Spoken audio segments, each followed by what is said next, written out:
The café always carried a certain hush after 9 p.m. The daytime chatter of students, office workers, and families faded, leaving behind the quiet hum of the coffee machine and the soft music that floated from the old speaker in the corner. The world outside rushed with car horns and neon lights, but inside, the café was a haven of calm. And every night, without fail, he came in. The young waitress, Emma, had grown used to the sound of the doorbell chiming at almost the same time each evening, 8:45 sharp. He would step in, tall and broad-shouldered, yet somehow carrying an air of solitude with him, as though the world weighed heavily on his back. His dark coat was always buttoned neatly, and his hair had that effortlessly tidy look, the kind that spoke of discipline rather than vanity. He never looked rushed. He never scrolled through his phone or tapped impatiently on the table. He would simply walk to the counter, order the same thing, a black coffee, no sugar, no cream. And then retreat to his spot by the window, the one chair that overlooked the quiet street. From there, he would sit for an hour, sometimes two, sipping slowly as though stretching each moment, as though the coffee was less about taste and more about ritual. Emma had watched him for weeks, her curiosity quietly blooming like a flower she dared not touch. Who was he? Why did he always come alone?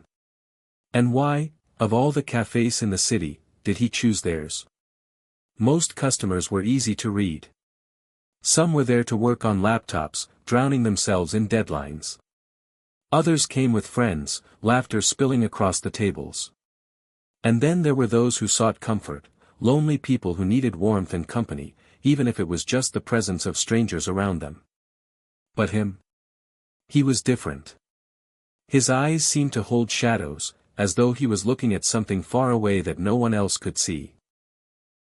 Sometimes, Emma caught him staring into his untouched cup, lost in thought so deeply that the world outside the glass might as well not exist. Other times, he gazed out the window, watching the streetlights flicker against the wet pavement. He was polite, always thanking her softly when she brought his coffee, but his voice carried a heaviness that tugged at her heart. Not unfriendly, but weary, like someone who had lived too much in silence. Another black coffee, she would ask with a small smile, already knowing the answer. Yes, thank you, he would reply, his lips curving into the faintest, almost reluctant smile.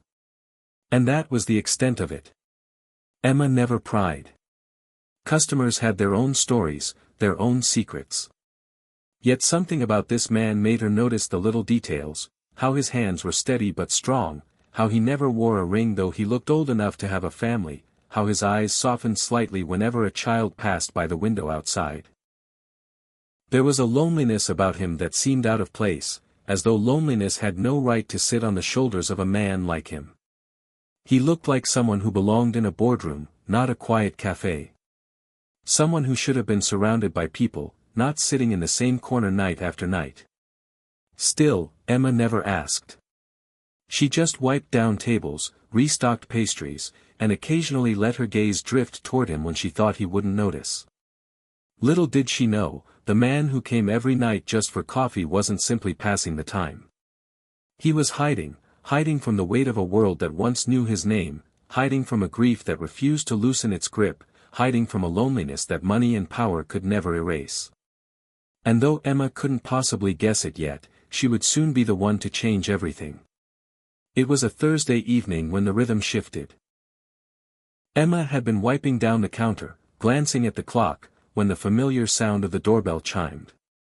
Right on time, 8:45. She didn't even need to look up to know who it was. The tall figure in the dark coat, the quiet footsteps, the slight nod of acknowledgement. Evening, she greeted softly, as she always did. Evening, he replied, his voice deep yet subdued, the same calm tone that had become part of the café's nightly soundtrack. She moved to pour his usual, already reaching for the black mug he preferred. The usual, she asked, though it was more ritual than question. Yes, thank you. She slid the steaming cup across the counter, and for a fleeting moment their fingers brushed as he took it. His hand was warm, steady, but there was something unspoken in the way he held the cup, as though it was more than just coffee he was taking from her. He turned toward his usual seat, the chair by the window, but then, something unexpected happened. He didn't sit down right away. He lingered at the counter instead, his eyes resting on her in quiet consideration. "You always remember," he said suddenly. Emma blinked. "Remember what?" "My order. The coffee. The way I like it." His lips curved in the faintest smile, but his eyes remained shadowed. "Not everyone pays attention like that." Emma gave a small laugh, brushing a stray strand of hair behind her ear. "Well, it's not hard when someone orders the same thing every single night." That made him chuckle, low and genuine, and Emma was startled by how warm it sounded. It was the first time she'd heard real laughter from him, and for a moment, he seemed lighter. "Fair enough," he said, finally taking his seat. But when Emma turned back to her cleaning, she noticed his gaze lingering, not just on the window, but on her. The café was quiet that night, with only 2 other customers tucked away in the far corner. The silence between orders stretched comfortably, and Emma found herself drawn into a rare conversation. As she refilled the pastry case, she heard his voice drift softly across the counter. "Do you like working here?" he asked. Emma paused, a little surprised by the question. "I do," she admitted, glancing at him. "It's not glamorous, but there's something about this place. People come in tired, or sad, or just needing a break, and sometimes a warm drink makes a difference. I like being part of that." He nodded slowly, his eyes fixed on her with an intensity that made her heart skip. "That's rare. Most people, they don't notice the small things." Emma hesitated, then tilted her head curiously. "And what about you? What brings you here every night?" For a moment, silence stretched between them. His hand stilled around the mug, and his gaze shifted back to the window, where rain traced thin lines against the glass. "Habit," he said at last, his voice quiet. "And peace. This place. It's quiet. Sometimes, that's all a man needs." Emma wanted to ask more, what kind of peace? From what? But there was something in his tone that warned her not to press. Instead, she simply nodded. "I'm glad you find it here then." The conversation could have ended there, but he surprised her again. "And you? Do you have dreams beyond this café?" Emma blinked, caught off guard by the sincerity in his voice. Most customers barely noticed the staff, yet here he was, looking at her as though her answer mattered. I'd like to study more one day," she admitted softly. "Design, maybe. But for now, this job helps me support my family. My little brother's still in school, and someone has to keep the lights on." Something flickered in his eyes at her words, a softness, a recognition. He didn't press further, but Emma sensed he understood responsibility in a way most people didn't. "Family," he murmured, almost to himself, as though the word carried weight. Then, after a pause, he added, "That's worth more than anything else."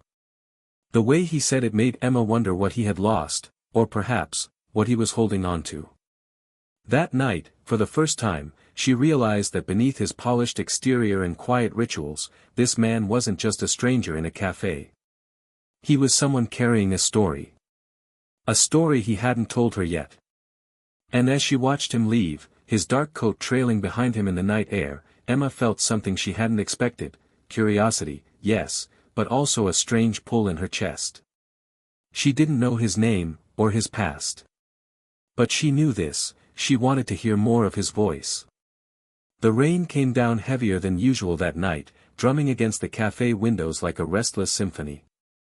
The glow of the streetlights blurred into golden halos, and the pavement outside shimmered under the downpour.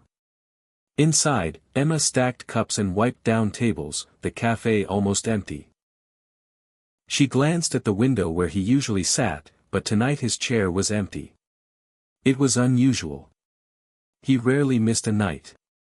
As closing time neared, Emma stepped outside to lock up. She pulled her jacket tighter, bracing against the cold rain. And that's when she saw him. Just across the street, beneath the shelter of an umbrella, he was not alone. A small boy stood beside him, no more than 6 or 7, clutching his hand with sleepy dependence.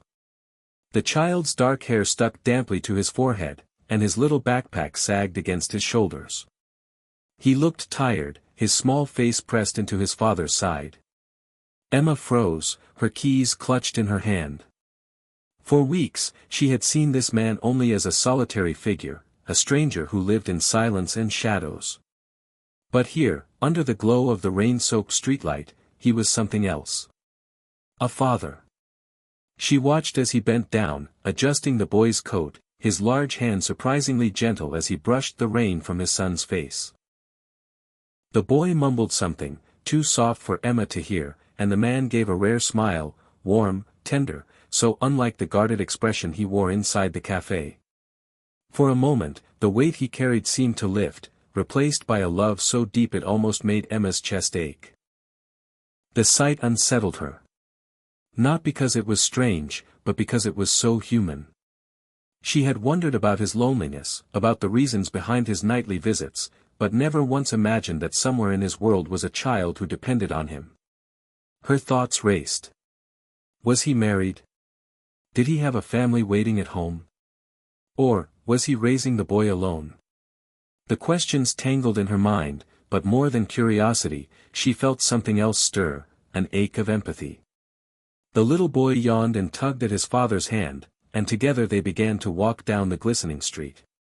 The man glanced briefly toward the café, his eyes catching the glow of the lights inside.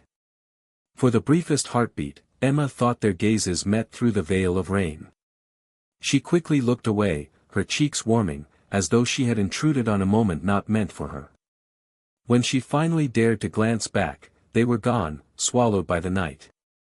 Emma stood there for a long time, her heart unsettled. She had thought she understood him, a lonely man seeking quiet company in a cup of coffee. But now she realized she knew almost nothing at all. And as the rain fell harder, one truth echoed in her heart: the man who came every night wasn't just lonely. He was carrying something far greater, the silent, endless weight of fatherhood. Saturday evenings were always busier at the café. The air buzzed with chatter, the clinking of cups, and the smell of freshly baked croissants. Emma barely had time to breathe as she moved from table to table, balancing trays and offering quick smiles. Yet, even in the bustle, she found herself glancing at the familiar corner seat. It was empty. He hadn't come in the night before either, and Emma felt the absence more than she expected. She told herself it was silly, he was just a customer. Still, the café felt incomplete without the quiet presence by the window, the steady warmth of his watchful eyes. Emma, her coworker called, snapping her back to the moment. She hurried to wipe down a recently vacated table where someone had left a folded newspaper behind. She picked it up, intending to toss it into the recycling bin, until her eyes caught a face on the front page. She froze. It was him. There, in sharp black and white print, was the man who came every night just for coffee. But the headline beneath his photo made her pulse race. Reclusive CEO Alexander Grant spotted in public with young son after years away from spotlight. Emma's breath caught. CEO. Reclusive.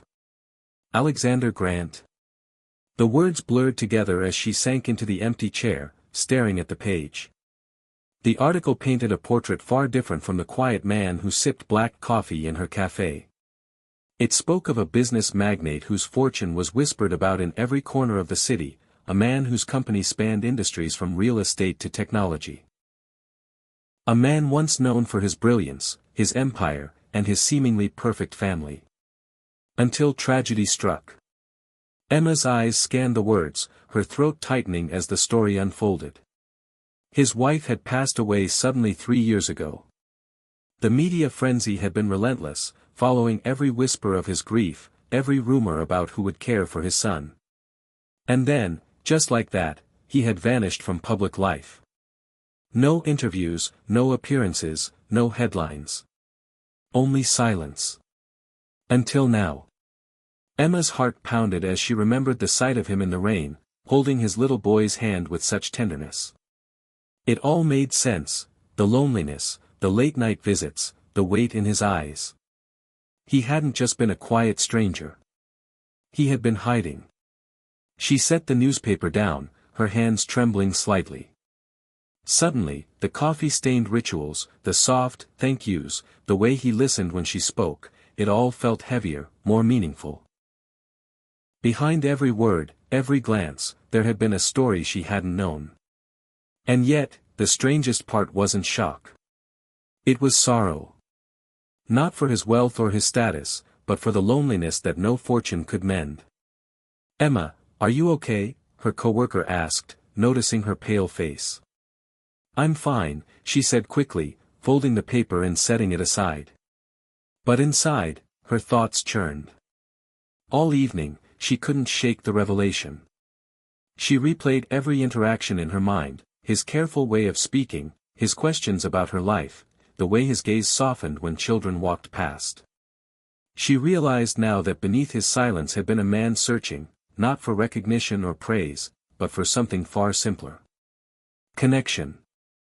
Later that night, as she closed the café and stepped into the cool air, Emma caught herself whispering his name. Alexander Grant. It felt strange on her tongue. He wasn't just the man at the window anymore. He had a name, a history, a wound. But the thought that struck her hardest was this: despite his fame, despite his fortune, he had come into her little café night after night. Not to be noticed, not to be admired, but because here, he could be invisible.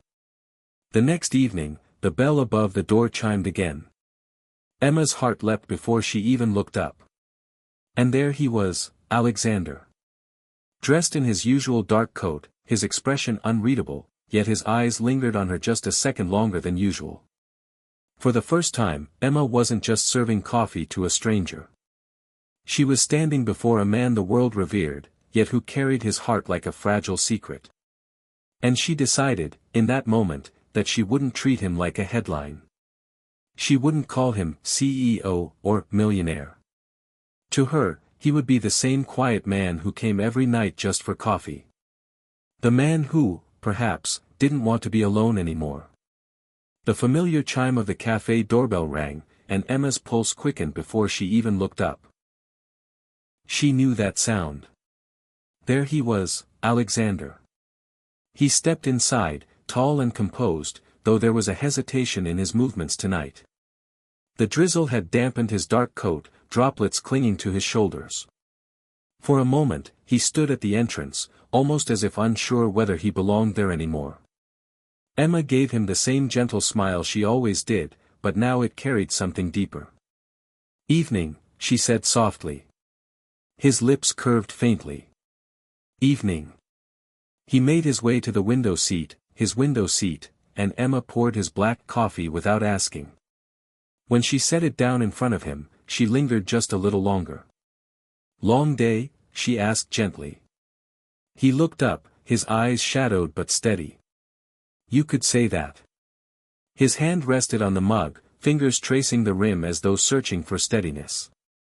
After a pause, he added, "I suppose you've seen it by now."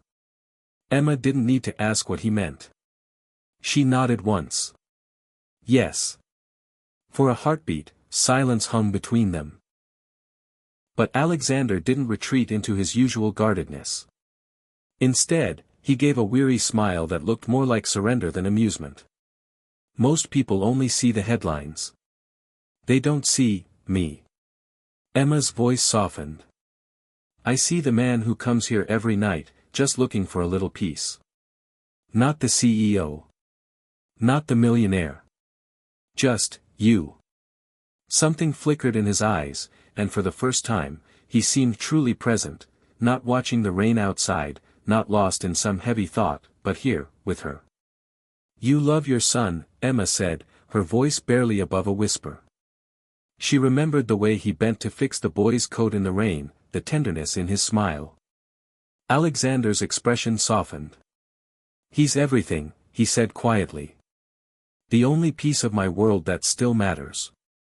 I try to give him everything, but sometimes, his voice faltered. Sometimes I wonder if being my son is more of a curse than a gift. Emma's chest tightened. Here was a man with wealth beyond measure, yet all he longed for was assurance that he was enough as a father. You're there for him, she said firmly. You hold his hand, you listen, you love him. That's more than most children ever get. That's what matters. He looked at her, his guarded expression breaking for the briefest moment. Vulnerability shone through, raw and unpolished. Then, slowly, a smile touched his lips, a real one this time, not just a polite curve of habit. People usually want something from me, he admitted. But you don't. Emma shook her head, smiling softly. I just see the man who drinks black coffee. That's enough.